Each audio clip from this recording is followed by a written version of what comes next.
Hi, everyone. This is Christina Barr, and you're watching Black Tea News.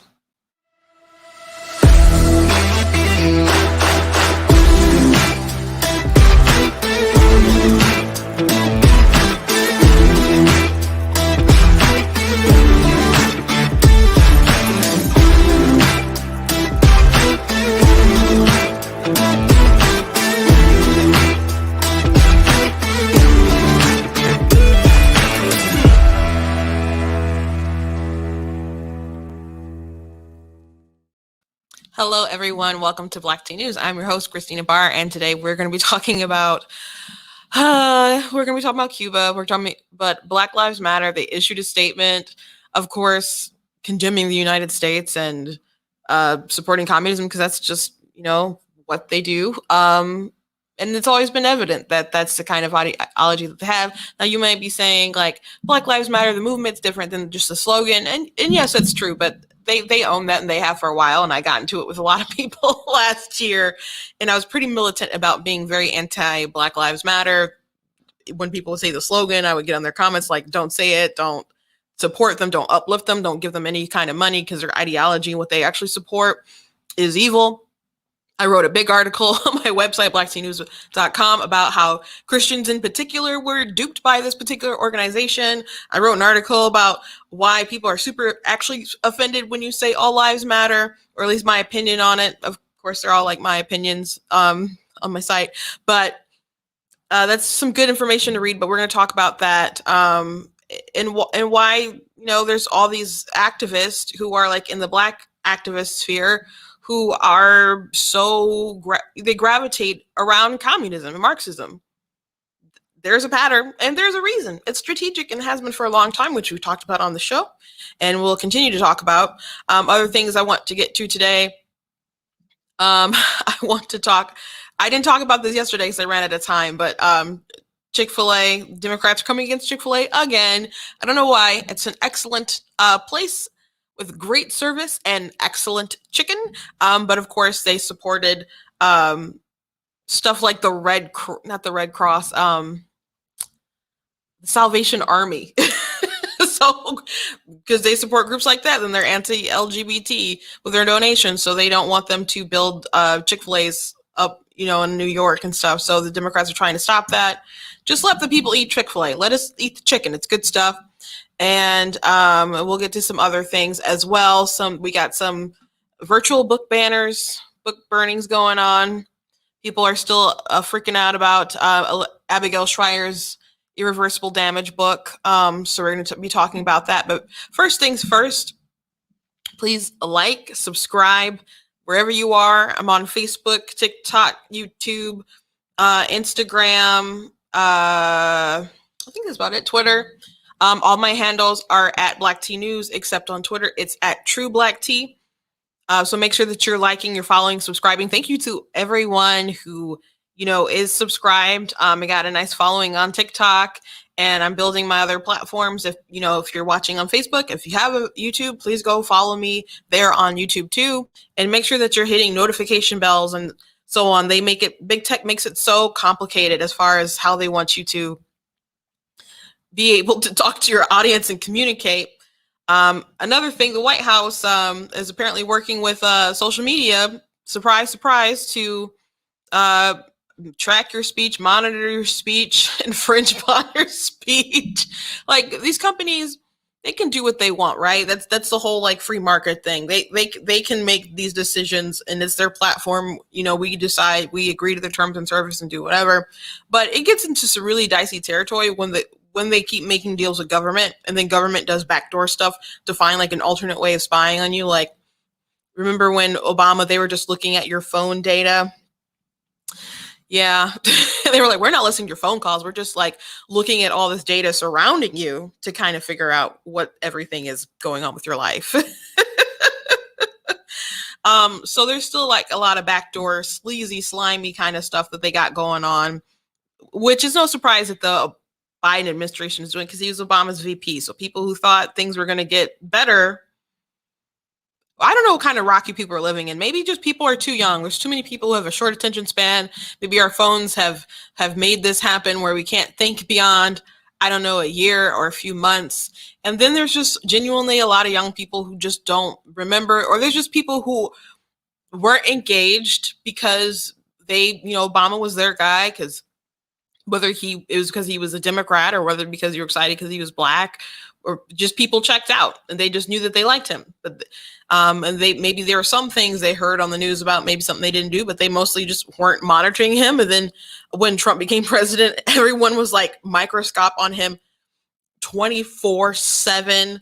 Even things that weren't bad that he did, they said was bad. They fabricated all kinds of crazy stories about him, and people became so absorbed with Trump. And there's people who just voted for Biden because they wanted life to go back to normal, where everyone didn't concentrate on politics 24/7. Legitimately, that is why some people voted. But that's also irresponsible. First of all, it's irresponsible the way everyone obsessed over Trump, period. Like, people should not be losing their friends and family over politics. You should not have to concentrate it all the time. Like, if it's your profession, what you do, that's a different story. But even people who it's their profession aren't as wrapped up and engaged as some of these keyboard warriors who watch Rachel Maddow or something and decide to get mad over every little thing. But there's a lot of people out there who are just devoted to being upset, I guess. and now they kind of wanted a break. But there are things that they didn't like about Obama or service level, if they would have been brought to their attention, that the Biden is just worse on. But that's what happens when you don't have the watchman on the wall, I guess. People just sneak in and keep doing all kinds of crazy stuff. Make sure that you guys, I already said, go to my website, check out content that I have. Make sure that you guys are checking out my store and that you guys are buying stuff and supporting Black Tea News. Got the cool goat shirt going on. Got this, I supported Trump and all I got. It was, a list of all these great things, tax cuts and so on. And it ends within this lousy t-shirt. That's a nice one. Go trigger someone today. Really like the I am not the victim you're looking for. Got cool stuff with my logo on it now. And also, I love this I'm be better, not bitter shirt. And this one I think is important to have, with some accurate history of some stuff that Frederick Douglass said about how the Constitution is a glorious liberty document. So you can pick up that stuff and other stuff on the website. And if you would like to support, you can also do so by going to blacktnews.com/donate, or you can do it via PayPal or Cash App if you would like to do that. And I would also like to thank today's sponsor, which is Brighter Pack, Michigan. If there's anyone in the local area, like if you're in Michigan, I'm filming in the studio in Michigan, and if you would like to get into the process of being involved in local politics, because all politics start local and you got to start from the bottom up. There's too many people who just pay attention to who's president and maybe who's your governor sometimes, and that's about it. But if you want to be part of the process, you can contact a Brighter Michigan PAC and learn about how you can be a precinct delegate. So you can find them, especially if you're already on Facebook, and connect with them. At the end of the month, we're doing a charity fundraiser for veterans, so that'll be very nice. I'm proud to be partnered with them. And as always, if I say something that triggers you, that is just too bad. No one cares, including them. They do not have the power to fire me. This is all my thing. I just happen to be enjoying the space. So God bless you. So let's hop to it. Meme of the day. Well, it's not. Yeah, it's a meme. I saw this on obviously I saw it on Twitter. They said Lord of the Rings has queer leanings, kind of mocking, and they show this sign. This is "Don't make me tap the sign," which is from The Simpsons, and it's a quote from C.S. Lewis, who I don't know why it's a good quote, but Lord of the Rings was Tolkien, and C.S. Lewis did Narnia.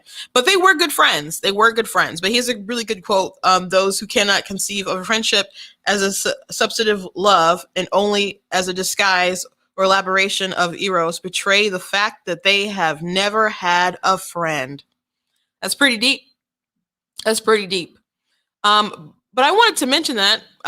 One, you can go find that. I guess I'll retweet it. I'll retweet it right now if anyone wants to find it. So the great thing about this is, well, one, I think it's a pretty intelligent diss, but there's all these people today who really want to push and sexualize everything, including every kind of relationship. And you like can't even have a friendship anymore. Um, for example, there was the Winter Soldier and Captain America and Winter Soldier that was on Disney Plus that came on, was it like a month or two ago? Because right after that, Loki came out, when that was over. I did not watch it because, some of you know, I'm not really watching Disney stuff, but some people I know enjoyed it. But Anthony Mackie, I think, I don't know, he may get canceled eventually unless they can rein him in. But he said some things before that I think make a lot of sense. And I'm just like, he makes too much sense to survive in this world. Like he was on Wendy Williams' show. And he said he believed in like traditional roles. And he's like, make daddy a sandwich. And they're just like, what? And he's like, make daddy if daddy wants a sandwich, make daddy a sandwich. And so he just went through like scenarios like, if we're out and some dude starts talking like sideways to you, you want me to knock him out, right? And Wendy Williams said, yeah. He's like, okay, if we go out to eat, do you want to go Dutch or you want me to pay for the bill? And she's like, pay for the bill. And he's like, okay. So if I'm hungry and daddy wants a sandwich, make daddy a sandwich. So there were some people who were still triggered by that. I'm like, but what he said makes perfect sense. I mean, whatever roles you decide in your relationship is whatever you decide when you enter into the relationship. So that's between you and whoever you're with. But I did not find his statement very controversial. Some people didn't like it. Now he got into they said he got into hot water, but I don't know. Maybe it's just a shrieking nonsense of like some Twitter users and stuff. But some people were upset because he did not trash homosexuality, but he was just like, yeah, they're friends. They're not in a relationship. And he said, there's so many things that people latch onto with their own devices to make themselves relevant and rational, which is so true in the world of comic books right now. Mackie went on to say that the idea of two guys being friends and loving each other in 2021 is a problem because of the exploitation of homosexuality. It used to be guys could be friends. We could hang out. We could do this. And it was cool. You would always meet your friends at the bar. You can't do that anymore because something as pure and beautiful as homosexuality has been exploited by people who are trying to rationalize themselves. And so he's not even like trashing homosexuality, but people are still offended because they're like, no, we want Sam and Bucky to be gay, or people cannot wrap their heads around like a relationship of like you got my back, I got your back. There are people who really thought that Bucky and Cap were gay or needed to be gay or probably gay or closeted gay or something because they were so close. And they're like, no one would go to the lengths of how Steve went to the lengths to save Bucky. And there had to be a romantic interest there. Like, have you guys heard of war? These men literally were best friends. Bucky would protect him growing up. They fought side by side in the battlefield. In the movie, when he like disappeared, like it happened so quick or whatever. I mean, he had to obviously carry that with him. And that was like a fresh wound when he still got out the ice. Did he even have time to really process like losing him? And then poof, he's back and he's been brainwashed by Russians the whole time. Sorry if I'm like ruining the plot to this movie, Winter Soldier, that's been out for a long time. But he went through a lot of lengths to save him in Winter Soldier and to help him in like Civil War, even fought, Iron Man. And so people think that was obviously too much that a normal man that would do for a friend and that they had to be gay for each other. Absolutely not. They're not gay for each other. Men can have friendships. Women can have friendships that aren't sexualized at all, but people are just doing so much projection. So he's defending homosexuality, call it a beautiful thing. But he's saying that people are exploiting it because they're trying to work out whatever they're working out or trying to be relevant. And you see that, like the writer, the director of Loki or whatever wanted to put that he was bisexual. Within the lore, I guess he's kind of like fluid of everything because he like shapeshifts and does weird stuff. And there's some weird lore with the Norse stuff, but they thought it was important to put it in because she's gay, she's bisexual. So they're so wrapped up in who you sleep with, and they think it's so important about being their part of their identity that these characters who's been around for over a decade that we've seen on screen, they're like, well, this needs to be an important part of who he is too. But it's like that's not been a thing that's been defined as his character or any part that was important for him or why people loved him. So, I mean, when you think about Loki and like the Avengers, and he like was controlling people, trying to make them control him to love him stuff. Like he could have just showed, honest to God, Loki could have just showed up at a Comic-Con and had an army because people loved him so much. Why? I mean, I liked him, but not to the regard that everyone else does. But people just believed he was a really great character. In him being a weird sexualized kind of mythology character isn't anything a part of what Marvel has built in their MCU. But this director was like, this is important to me. This is who I see myself. So I have to put that, inject that into his identity. And people are just really trying to be relevant and work stuff out themselves and rationalize themselves. And I think Mackie had a point here, not trying to put homosexuality down, but how people try to push it everywhere within the media. And so he said, Mackie went on to say, a sensitive masculine figure, and that the closeness between two men doesn't always insinuate romance. There's nothing more sensitive than having emotional conversations and a kindred spirit friendship with someone that you care about and love. And you can call it a bromance or whatever they call it, but it's literally just two guys who have each other's backs, and you don't have that now. You can't find that now. There's no bro code between bros in 2021, and that's the thing. I think for a younger generation, they don't understand. If I say that Sam and Bucky have a bro code that cannot be broken or altered or in any shape, way, or form changed. So, yeah, if there's a relationship on screen, there's people like shipping for it like instantly. And it's weird. It's really weird that you cannot have a friend. In the case of like Tolkien, people are trying to say like they should inject more diversity or homosexuality and other things on like Lord of the Rings, which I mean Tolkien and have tried to see things with like Sam and relationship with Frodo and people. I remember people raising eyes and stuff, but it was really just about having a deep friendship and going to the ends of the earth. I mean, pretty literally, or Middle Earth or whatever, to complete a goal, to help your friend, to service them. I mean, have people never loved someone before without wanting to sleep with them? Like, it's really sad that this kind of where our society is. And so, I mean, people want to inject that into like because they're like, I think Netflix or Amazon or someone is doing a Lord of the Rings series. And so they want to see that diversity there. If Tolkien wanted it, he would have probably written it. But I think his quote from his friend C.S. Lewis is a really great reminder to just think like, hey, it's okay to have friendships, and it's sad that we don't have friendships that we can rationalize. Like, yes, I would literally die for you if I had to. And I don't even know if the friendship has to be that intense, but to the people don't care about each other enough that they can just imagine that, yes, two people can be friends. Or two people could just have a relationship. Like the show Supernatural, there were so that show was about two brothers, and their fans wanted them to hook up. People would write incestual like fan fiction between the brothers.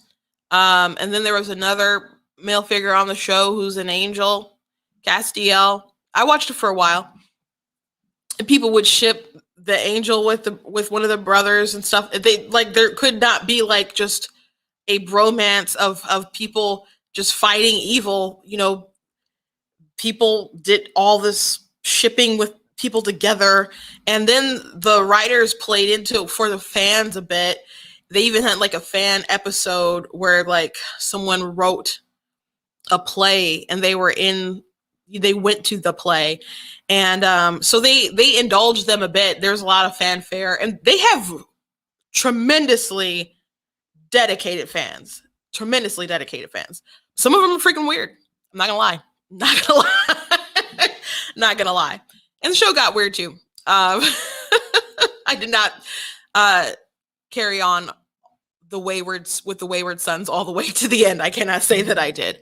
But then even like last thing show I mentioned, Legend of Korra, which is no way as good as Avatar: The Last Airbender. But that was a show where the main character, she had feelings for a character and they had off the wall chemistry. And then he was with another girl named Asami, and then they broke up because he clearly cared about the main character, Korra. And so eventually at the end of the series, turns out Korra and Asami get together, but they did not write them together. But obviously there was all this chatter. But Korra was injured at one point at the beginning of the last season, and Asami was there for her. And I thought it was great to see this friendship between the two, because they started off as like kind of frenemies because they were both, and maybe frenemies is extreme, but they both liked the same guy. And so at the end of the day, I thought it was great that their friendship could kind of come full circle and that they really genuinely cared about each other. And at the end, they're like, oh, there may or may kind of have been a kiss in like some glowy, like blue aura. And the writers got so offended from people who were like, where did this come from? And then they said, well, you were looking through your straight colored glasses or lenses. I'm just like, no, you didn't take the time to write it in there, whether it was because you didn't want the hassle from Nickelodeon or parents or whoever.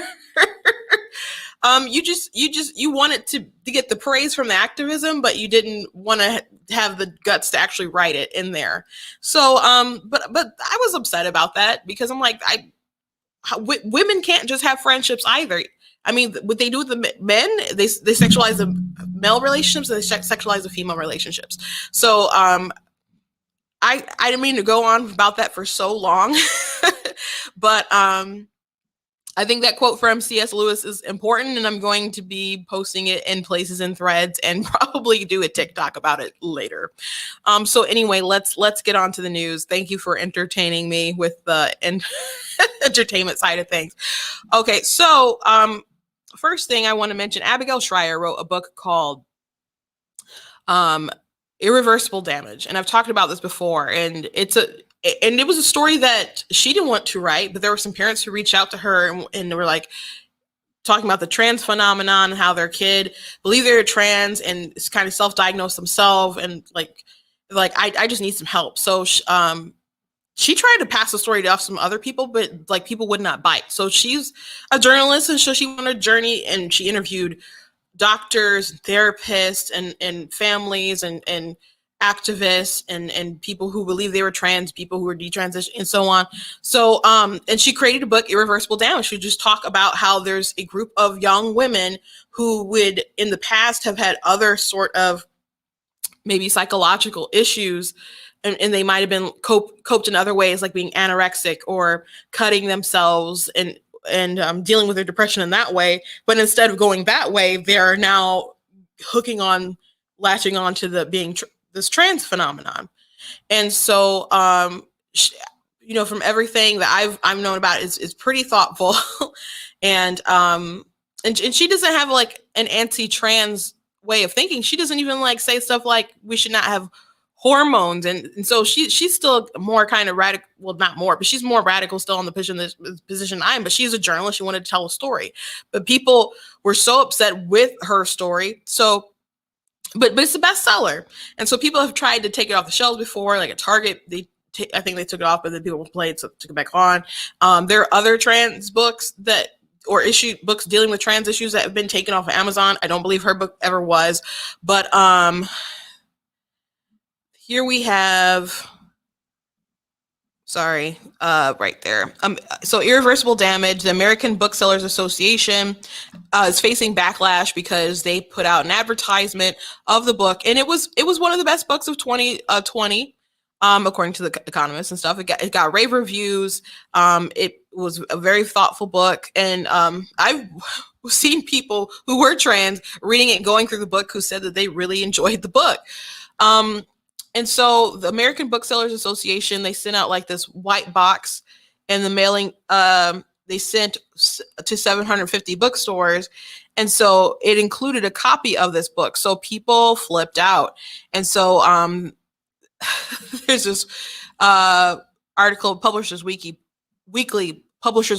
put out an article, and they included this tweet from this user said, "I'm seething. I was excited to open our July white box, and then the first book I pulled out is Irreversible Damage. Do you know how that feels as a trans bookseller and book buyer? It isn't even a new title, so it really caught me in the gut. Do better." And so they ended up issuing an apology. An anti-trans book was included in our July mailing to members. This is a serious, violent incident. Guys, how is it a violent incident? How is this a violent incident that people received a book for free in the mail?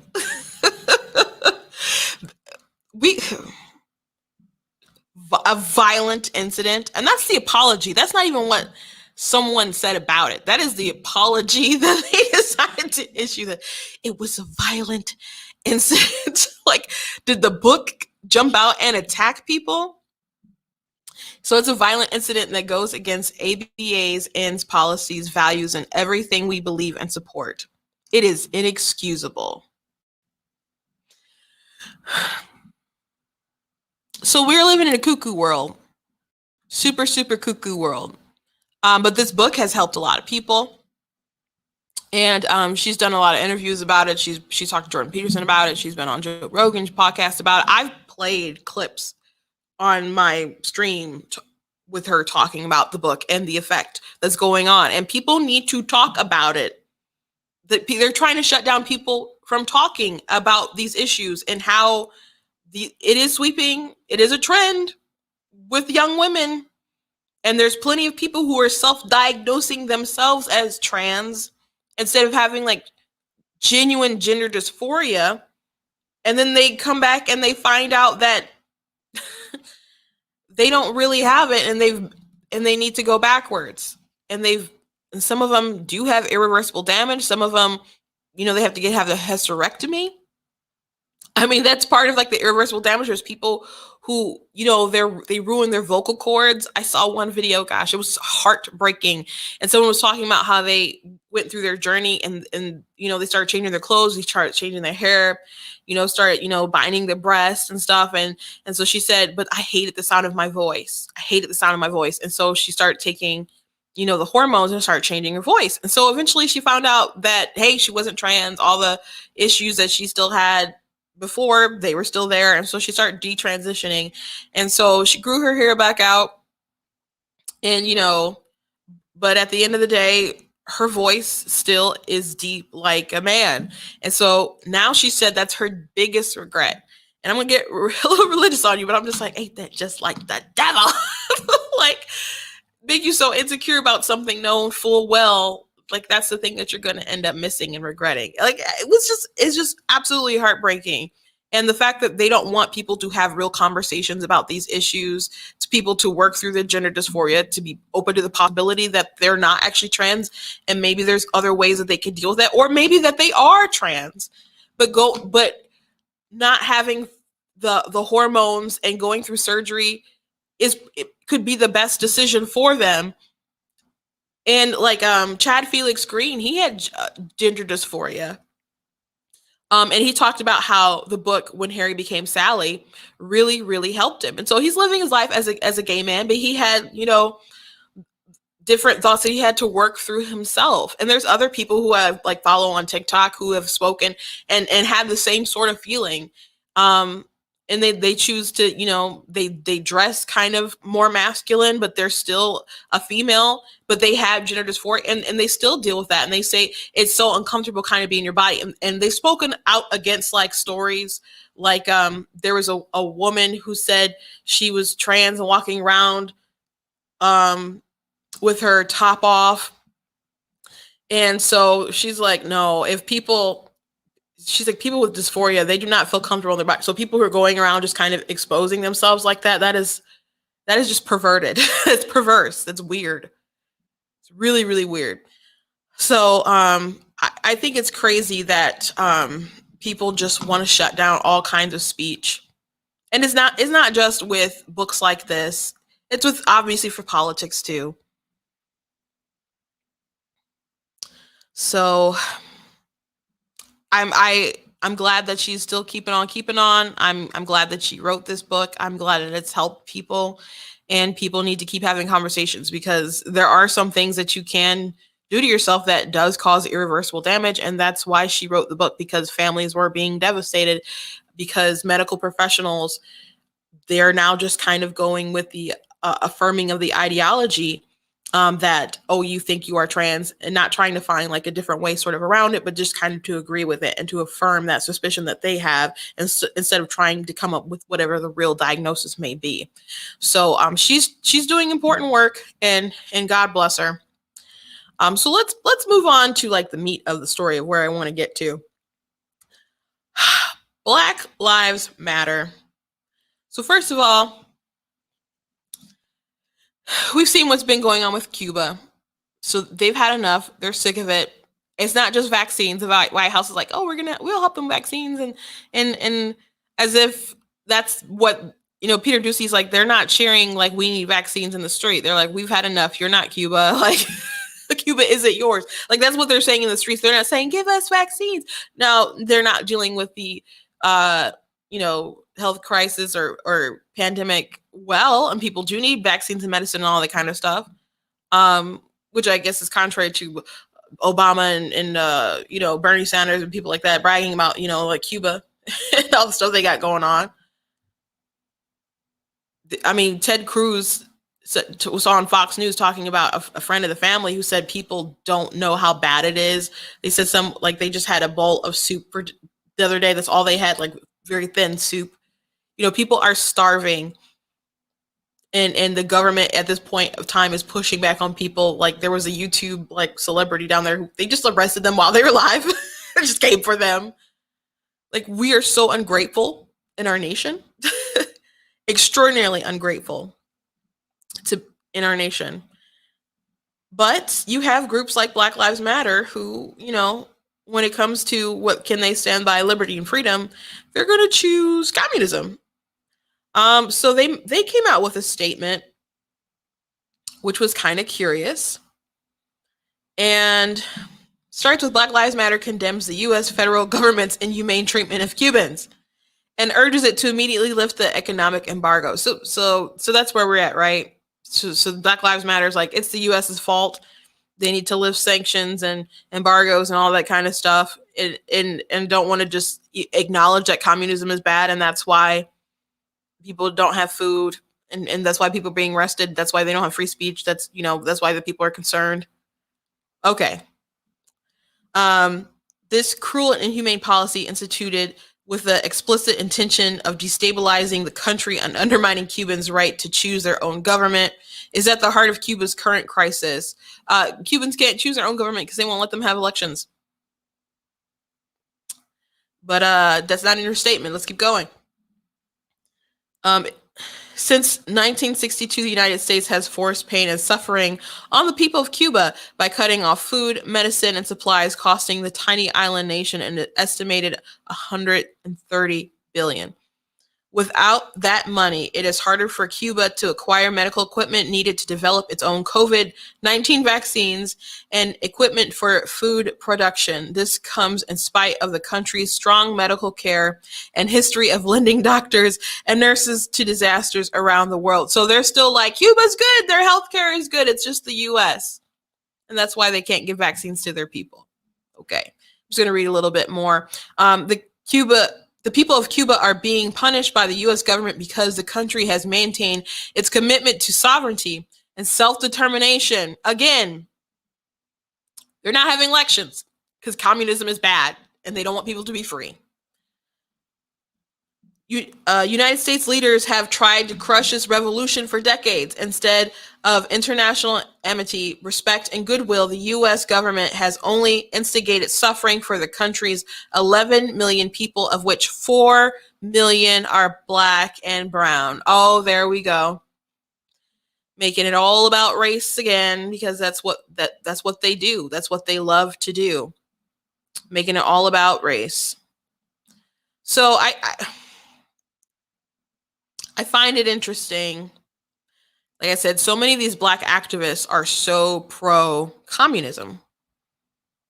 So pro communism. So the PJ Media unearthed something from Nicole Hannah Jones. If you're not familiar with Nicole Hannah Jones, she is the big darling of the 1619 Project. And if you're unfamiliar with the 1619 Project, that's the thing that the New York Times put out trying to rewrite or reimagine history.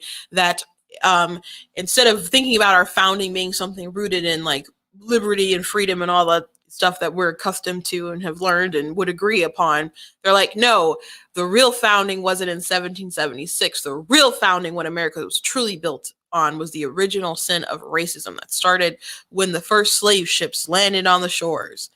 Even though we obviously were not a country until 1776, but whatever. So that's what the 1619 Project did. There were historians who came out against it, said it was silly nonsense, and so on. So Nicole Hannah Jones was apparently on a there's been some audio that's resurfaced of her, and apparently she was doing some stuff talking about, you know, how Cuba ended racism.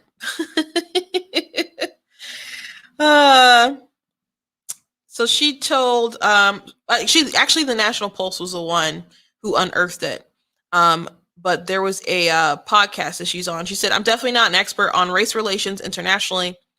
Hannah Jones began. She also admitted that it's also hard to look at countries that didn't have large institutions of slavery and compare them to the United States. If you want to see the most equal multiracial it's not a democracy. The most equal multiracial country in our hemisphere would be Cuba, Hannah Jones said. She explicitly attributed the alleged racial equality to socialism, the very oppressive system against which the protesters have arisen. She said Cuba has the least inequality between black and white people of any place really in the hemisphere. Well, I guess when everyone has nothing, you have a point. But that's kind of the problem with socialism, communism, etc. That when in your quest to make everything equal, you have to have a, you know, aggressive, authoritative boot, and it just smashes out everybody. And then the people at the top have all this money while everyone else is starving. So yes, I guess you are correct with white people, black people are equal in Cuba, as in they don't have food to eat. They don't have liberty. They can't vote. This is so crazy. So when you think of 1619 Project and these people pushing all this stuff, she's like, Ben Shapiro calls her the de facto leader of the New York Times, because basically what she says will go. They're like so invested into her that they go with whatever she says. You know, whichever way she says the wind is blowing, that's the way that they would go. But she's up there defending communism, defending socialism, and saying because of that they are able to be equal, and racism isn't a problem, or it's not, maybe not not all the way not a problem, but it's significantly less. So that's the pitch. So I find it interesting that a lot of black activists, which by the way, after Trump got like some more higher Hispanic votes, she was trying to make the case that like Cubans weren't really Hispanic, and it was gonna, since she was gonna write something about it. I don't know if she did, but she was trying to make all these excuses about how these people aren't actually Hispanic and they're white because, you know, they're mad that, you know, they believe in freedom and liberty and that's why they voted Republican. But anyway, I think it's interesting that these black activists, a lot of them that are so pro-black, and they're the gatekeepers and whatever, because she said people can be ethnically black, but doesn't mean you're like black. And people are like, what does that mean? And she's like, you know what that means. And they're like, no, I'm black. I don't understand what you mean. And she means that if you don't believe what they believe and what they ascribe to, I'm sorry, that you're not going to be considered black. Like they are gatekeepers of it, which is racist. It's totally racist. But a lot of these activists, they are into the communism thing, and it's been by design. I've talked about a book before on the show called Color, Communism, and Common Sense by Manning Johnson. And so when he wrote this book, well, he was a former communist, and he ended up being an informant for the U.S. government. And he talked about in this book, and you can buy it from Amazon, but you can download it for free. So he said that the communists will come to people, and they would offer like genuine grievances that people had about like racism and stuff in America, and they would lure black people into communism, but they would always have like white handlers and stuff kind of watch you, because at the end of the day, whatever you think might be a solution to help stop racism or help uplift Black America, it cannot supersede what they're actually trying to do with communism. And in order to achieve communism, you need to tear down certain systems in America that we have, like foundation of the family, our individual liberty, capitalism. You'd have to tear down just a lot of things that you can see, like groups like Black Lives Matter and other people at the heart of, they just want to get rid of and tear it down. Um, so that's why you would see groups like Black Lives Matter. They would say they're for black people, whatever, which obviously I think you can look into, it's not true. All they do is they're upset when someone gets shot, but they only care about, I used to say they only care about the context of which you die, but they don't care about the context of the shootings, like whether it was justified, whether it saved another black person's life. There were like the incident in I think it was Ohio, where there was two women fighting, and the police officer came on the scene, and within like a couple of seconds, he had to decide whether he was going to let a black woman get stabbed by another black woman. So he shot Micaiah Bryant, I believe it was her name. And so people were upset, like, nah, he should have just, I don't know, like he could have used a taser, which that wouldn't have made sense from the distance he was at. They're like, he could have shot somewhere else. It's like, they don't teach you to shoot for the, like, they teach you to shoot for like center mass. And and they're like, well, he could attack her. Like, they'd be far away, like split decision seconds. It was like, was he going to let someone who had a knife stab someone and who shouted, I'm going to stab the bleep out of you, bleep. So there's like some intention there. And at that point in time, things had de-escalated to the, like, they didn't need to do that. They could have just let the officer handle the situation. And he ultimately had to make a decision and handle the situation. And it's unfortunate that a young woman died, but it was in service to save someone else's life. But they didn't care. And I argue with people online about it who said like the dumbest things about just trying to make all kinds of excuses. It's unfortunate that sometimes cops have to make a decision, but that one, it was an incident where it's like on camera, it's like pretty justifiable what happened, and people still don't care. There was an incident where someone killed themselves last year in 2020, and people still went out to protest. So they don't care about even the context of how you died. But if someone black dies and the police or something was involved in some kind of way in the vicinity, they're going to protest and be upset. But as far as like all the other stuff that they're about and what we're about page that they had, now granted, they don't have that in there anymore, but that's because so many people were talking about it that they eventually took it down. But the internet is forever. If you have not seen it, you can look at Black Lives Matter, what we're about page and find out what they're talking about and they said that they wanted to disrupt the nuclear family. Now, disrupt is a very intentional word, I would say, and very aggressive. But why would you want to disrupt the nuclear family? And they said other stuff like they want to provide a safe space for all kinds of families and different sort of people. Yeah, but if you look at all the groups that they list and that they name that they want to support and back, like if you're transgender, if you're single mom, and all this kind of other stuff, but they don't. I noticed they didn't talk a lot about black fathers, uplifting black men to be good father figures in their homes and stuff. They're not for the nuclear traditional family. And as a matter of fact, we've talked about this a lot. Signs of whiteness. You know, the family structure is something that they consider to be, if you have a nuclear family, is something that they consider as a sign of whiteness. And that's kind of like taken off of like critical race theory and things, kind of like the evolution of that sort of thinking. They don't want to solve problems. They want to tear down all institutions. And a lot of these black activists are pawns. Some of them are willing pawns. Some of them have bought in, sold in, and some of them, and they don't know how deep the conspiracy goes. But some of them are willing participants, I think. But some of them are just bought in because they've been indoctrinated. So, but Black Lives Matter, it was always a terrible organization. They always stood for terrible things. And I would argue about people with this like all last year. 2020 was such a frustrating time for me. Extraordinarily annoying.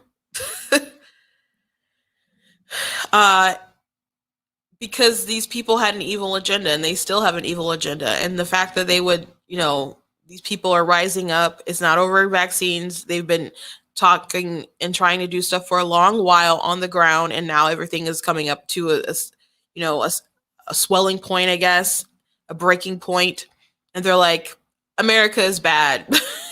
These people are waving American flags, and Black Lives Matter decides like, oh, we gotta trash America and the injustice of America, and you got to let the people be free. They want to be free. That's why they're waving American flags.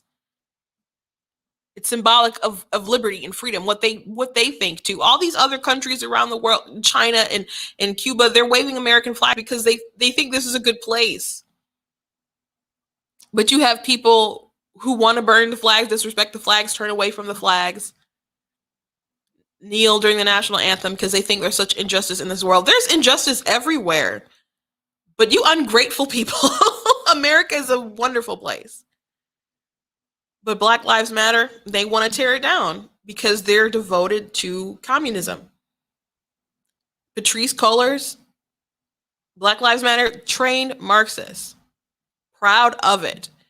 And she got some controversy for buying her houses and stuff. And so she dipped out, peace or whatever. But she got what she needed out of the movement, which was money and power. And like 4 houses where she's like, I'm still helping. Some people criticize her because like, how you can be a Marxist and buy all these houses? And she's like, well, I'm still helping black people because my family's black. I'm like, that's a clever way around it, I guess.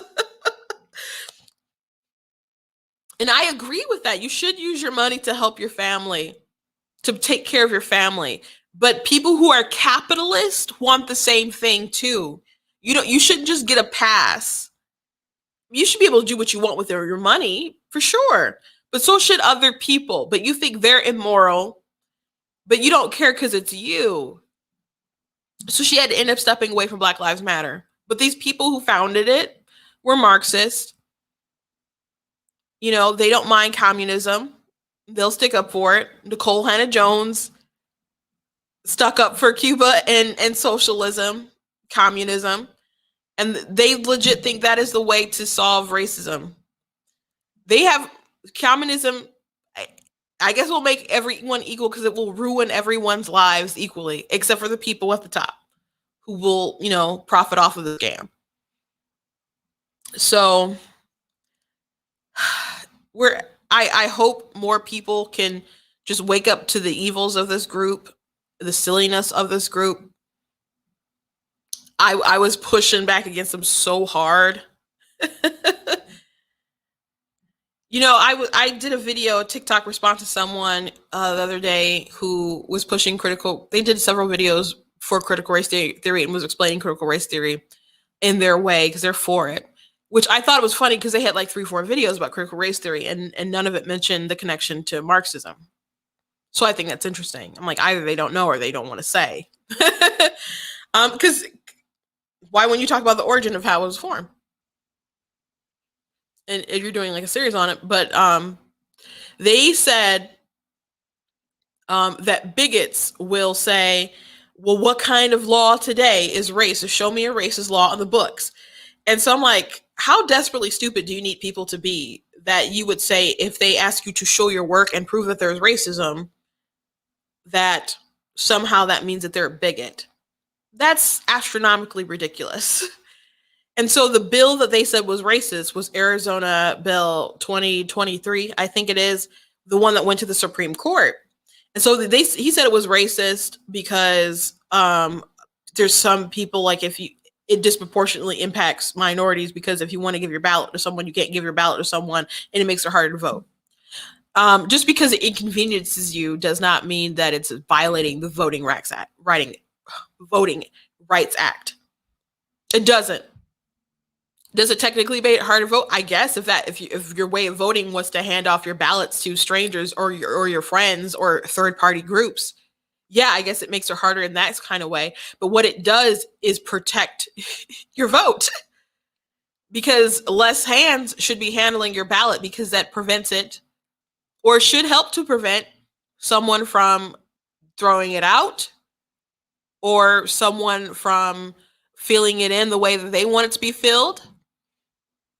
I voted absentee one time. I hated it. I genuinely hated it. I was like paranoid to death. I'm like, what if someone, especially because it was like I dropped off at a clerk's office that was like, you know, very, very Democrat. And I'm like, what if they know that I voted Republican and they changed my ballot? Like, and maybe I don't know. That was too paranoid, but I just don't. I just would hate to give my ballot to like someone like a third party person and be like, go ahead, take my ballot and just expect that it was going to get there and my vote was going to count. I don't know.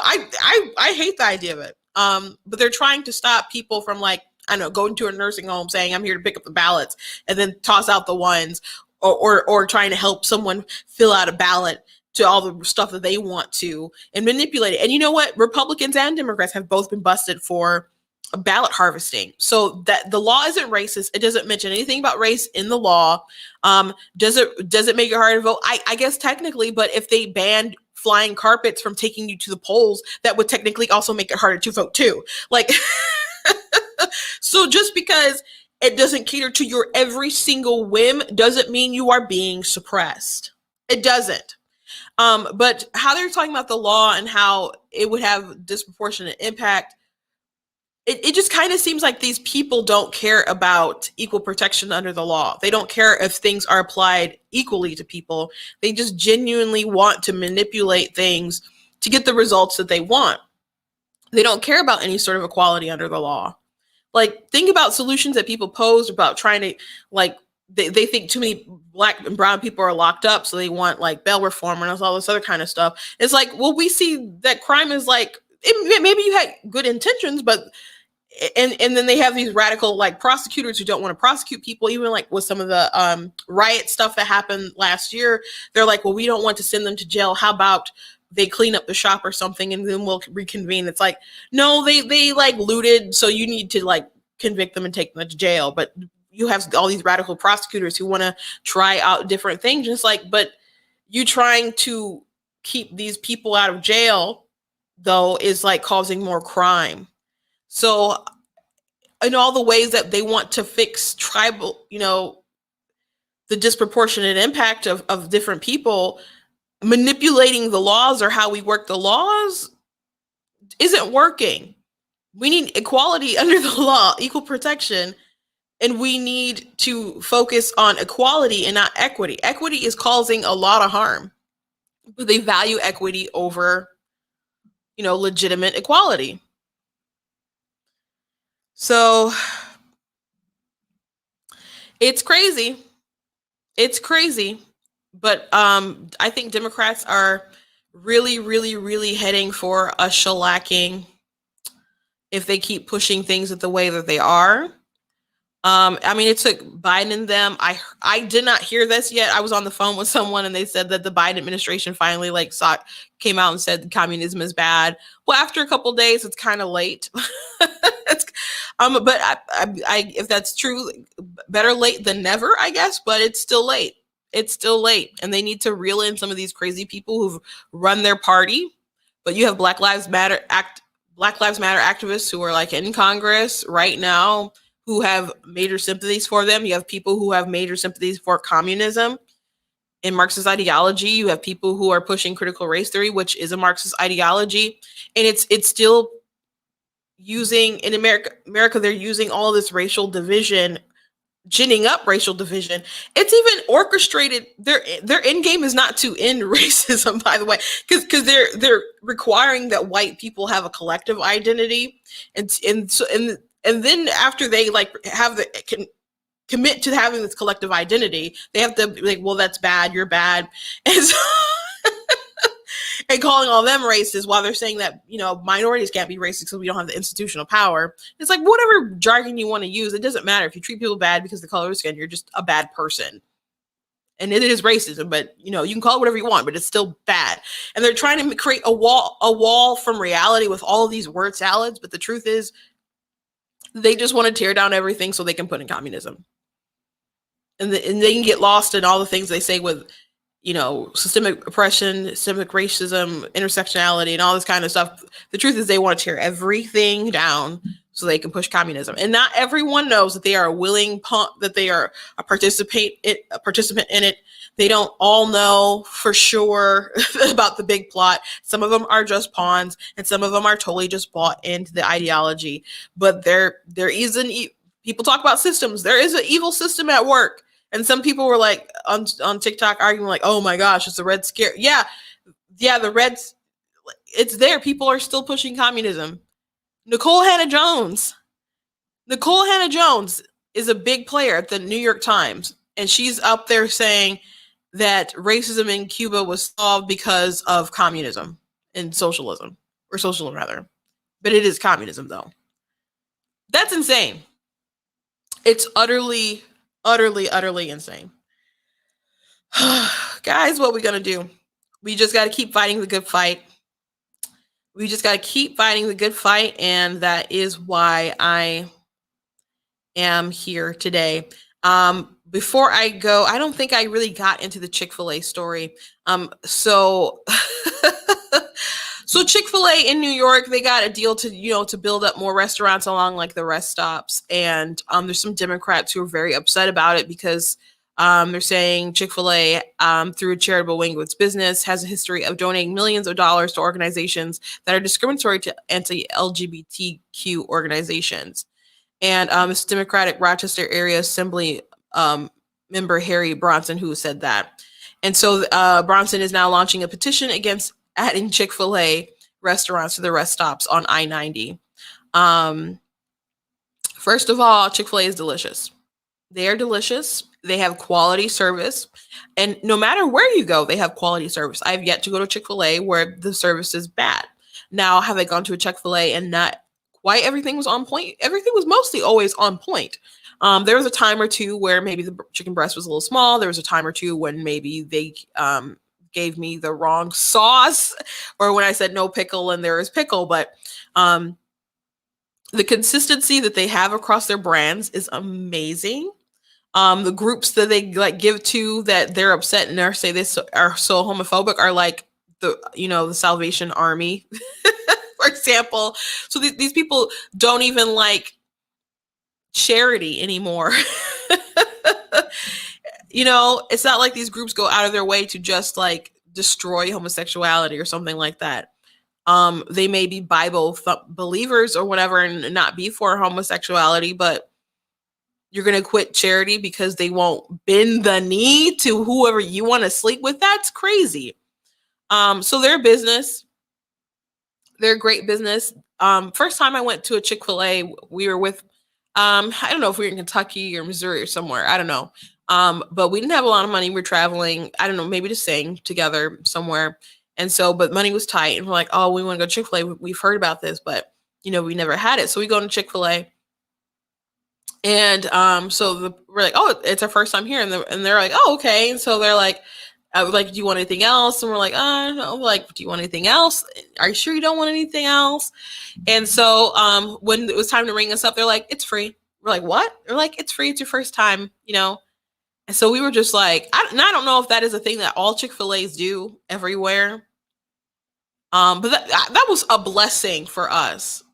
Obviously we did go in there with money to pay for our food, but it was tight for us. So that was just another like, God, you're good. And then the food was great. The only thing about it though is, sometimes when you eat one, you're like, man, that wasn't enough. So it's not like something you go on to like gorge, but I mean, it is a meal and it's always on point. So these Democrats trying to stop Chick-fil-A, everyone who's always trying to stop Chick-fil-A, you ain't gonna stop Chick-fil-A. You ain't gonna stop Chick-fil-A. Chick-fil-A They just have such a good organization down. The uniformity is amazing across different Chick-fil-A's. It's incredible. Absolutely incredible.